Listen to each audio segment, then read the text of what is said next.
What it do, Chiefs Kingdom? Today we talk about, is our young secondary backs being underrated? Out of the NFL top 32 fan bases, where do we rank? And I double down on Brown after this.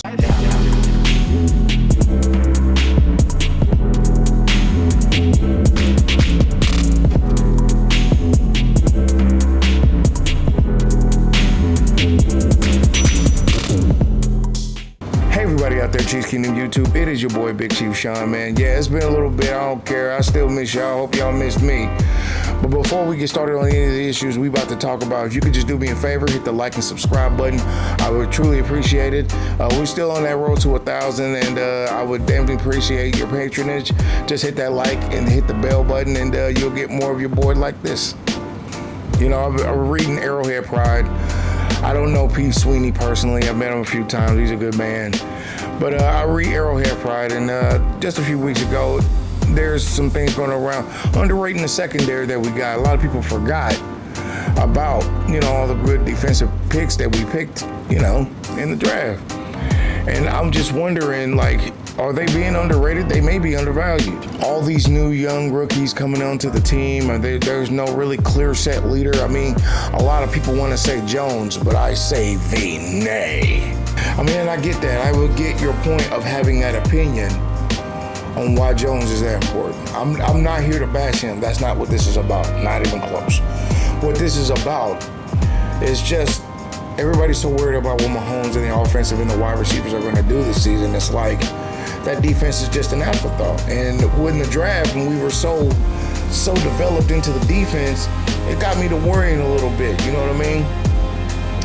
It got me to wondering, do they really undervalue our defense that bad to where they're so worried about who Mahomes is throwing to next season? I mean, I get it. He's the face of the NFL. It happens when you're the best. Still have that mindset of worrying about a defense, right? I mean, I hope Reed's mind is on the defense. I mean, I hope Spagnuolo is still trying to get his stuff together, because, you know, last year wasn't so great for our defense. And with all the losses, blah, blah, blah, we know the same story. We know the story.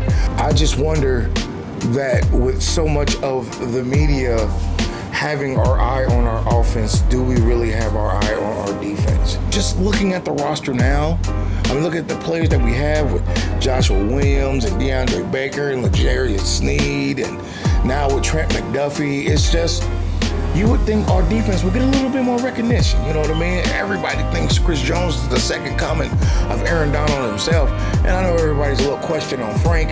I mean, who isn't a little question on Frank, right? But that doesn't change the fact that we should be more opinionated on our defense. You know what I mean? Give these guys a little bit more boost up. They're going to have to fight so hard. I mean, not to mention with Leo Chanel, working with Gay, and then working with Bolton, and so much pressure and all that kind of stuff. It would have been just nice to see where we are collectively as a defense. I mean, we're only 9 weeks away from the season starting, only a few weeks away from training camp. You kind of want to wonder, such a linguist I am, why is our defense becoming so unrated? Why don't they talk about it? I mean, are we just striving to have middle-of-the-road defense, or are we really trying to get a defense going on around here? I mean, with all these players in the backfield now, that was our biggest problem last season. I just generally think that, you know, we should give these kids a little bit more, what's the word I'm looking for? You know, benefit of the doubt. That's it. That's the one. And it just kind of irks me a little bit that we talk so much about what Mahomes is going to do and what Reed is going to do, hell, what the enemy's going to go. We don't really talk about the defense too much. And I know there's a reason for we don't give too much love to Spags. He has some few issues. He has some adjustment issues and changing issues. But you would think with a man with 3 Super Bowls under his ledger, he would get a tad bit more respect. I mean, that's even from me, yo. You know what I'm saying? I'm not saying that to where I'm not, I don't understand. I'm saying that from a me perspective, too. That our defense kind of shines this year, just to really show the hard work of the draft that, you know, Beach put into.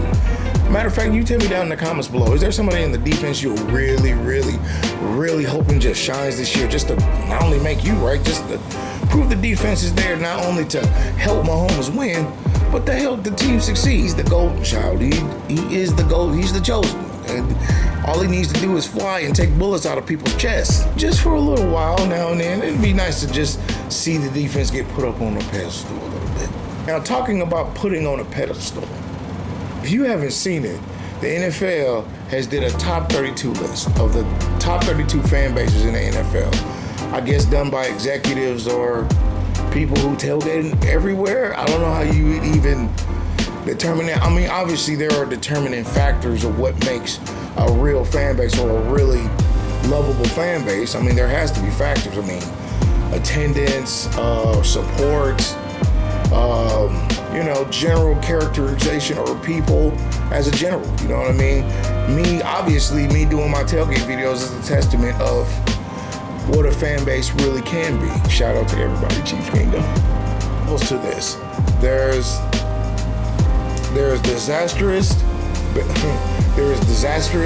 barely visible, middle of the road, passionate, and finally all-star, the top tier, okay? Now, in these lists, they fit all the 32 teams in, and at a whopping, I'm not even gonna say the other ones because for sake of this video, I'm just gonna let you know that they only have 3 at All-Star. That is Green Bay, the Steelers, Pittsburgh Steelers, and the Las Vegas Raiders. The Las Vegas Raiders. What the hell are they doing? Now you're probably wondering where we're at. We're at the passionate level, the second to the top tier. Where in the hell do they get on? Do they think that a team like ours is just passionate? They got the Raiders ahead of us, man. That doesn't make any sense. Y'all gonna have to explain to me down in the comments below. Why is this? Why are they saying this? Is there a fan base of Raiders that I don't know about? Usually Raider fans that I know usually keep themselves quiet because they haven't done anything. How do you have a fan base? They got the Browns at the bottom as disastrous because they're so crappy, but yet the Raiders are all-stars because it's so ridiculous, right? You look at this and you get the Packers, because I've met a lot of Packers fans. They're top tier fans, and I mean that. I seriously mean that. Any Packers fans watching this video, much love to you, 100%. A lot of y'all are really good people, especially when y'all come to Arrowhead. You have the greatest of attitudes. I always have a good time when y'all there. Steelers, man, I have nothing towards y'all either. I know how it works. You wanna, the Steelers are, even though most times y'all come here, y'all lose, it's fine. It's fine. It's just, I get that. Some with the terrible towels and, the terrible towels and all that kind of stuff. Even though the last time y'all got here, y'all got destroyed. That has no relevancy what I'm talking about. Even though a lot of y'all at Arrowhead Stadium was just sitting there flagging towels all day, enjoying it. But still, y'all are still an okay fan base. From what I've seen so far, y'all don't really cause too much trouble. But Raiders fans, how are they all-star? I only see Raiders fans getting the most fights. Raiders fans have the worst attitudes. Why wouldn't you? You've lost the division. You haven't had a winning season in like 20 years, bro. There's so much to unpack with that. Not putting us at the top tier level, seeing that people from literally around the world come here to tailgate. You come here from me being Big Chief Shawn. Please subscribe to the channel. You know what I mean? Give love. Hit the subscribe button. I'm dropping it like that. Me doing this for 6 years can literally, and that's with no bias, because if it was really a bad fan base and it was just so average, there would be no me. That's so ridiculous that people, who are these people in the NFL that went to a Chiefs game and had a bad time? They were probably too drunk to remember. It's so out of pocket. So out of pocket.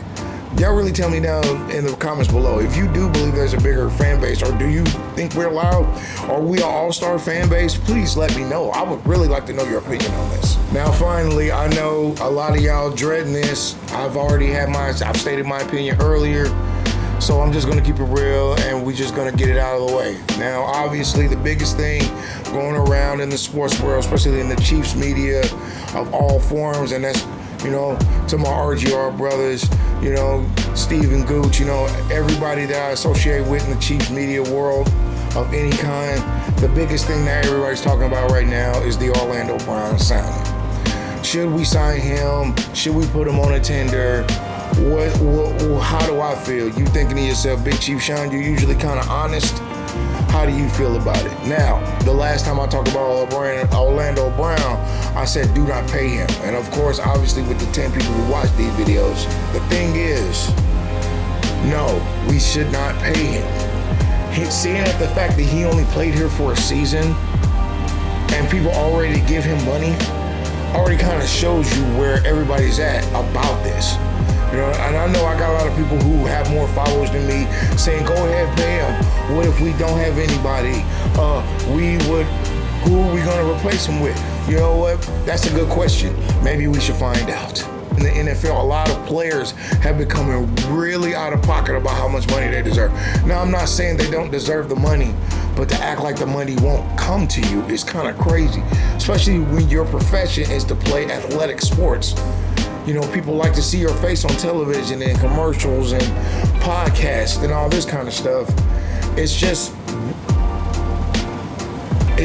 weird how players these days are just coming with this totalitarian attitude about I want my money now. And I know a lot of y'all at home like, pay them, they deserve it.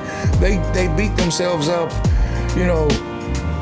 16 now, 17, up to 20 to 21 times a year, man, and it's painful, and they deserve it. And I'm not saying they don't deserve money. You're misconstruing what I'm saying. I'm not saying that he don't deserve money, but what he's asking is just asinine. Listen, okay, he's only played with us for a season. He wasn't even top rank of all people of his position. Now, I know a lot of y'all saying, oh, this was the first year. He really needed to get comfortable.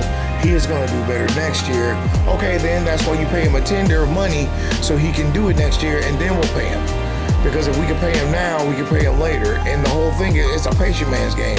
And you're an offensive lineman. I know your window isn't finite, but there are a lot of offensive linemen that have very longevity of careers.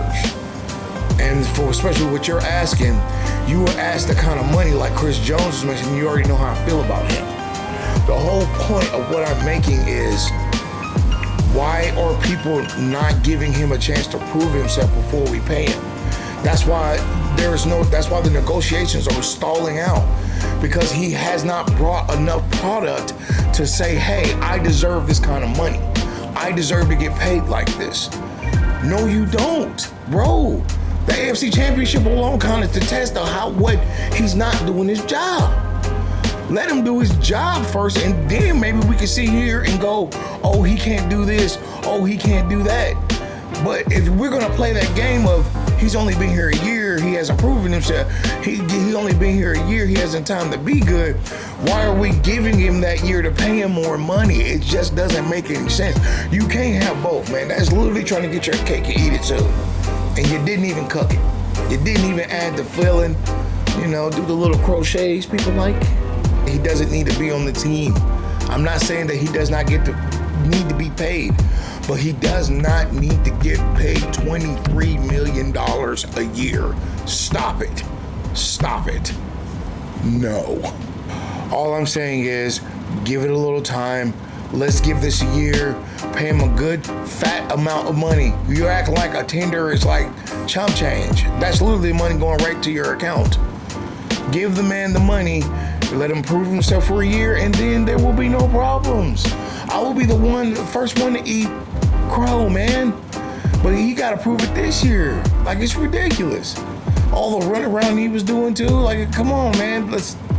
Let's stop trying to get, and I think I'm gonna end the video on that. If you like this video and you like this kind of content, could you please do me a favor, hit the like button, hit the subscribe button. This is your boy Big Chief Shawn saying thank you for watching this video all the way through. I do appreciate all of you who watch these videos. They give me the energy to keep going. And always, as I tell you, always let the arrowhead lead you in the right direction. Straightforward. Peace.